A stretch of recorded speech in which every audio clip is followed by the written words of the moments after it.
Расположенный в Либавском вилаяте на живописном берегу Амударьи, санаторий Фараб стал одним из ведущих курортных центров Туркменистана. Здесь сочетаются передовые медицинские технологии и природные лечебные факторы, привлекающие гостей со всей страны.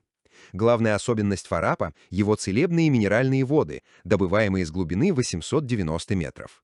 Богатые более чем 32 химическими элементами, они сохраняют температуру 37-38 градусов, что усиливает их терапевтический эффект. Эти воды активно используются в лечении широкого спектра заболеваний, включая патологии опорно-двигательного аппарата, нервной системы и органов пищеварения.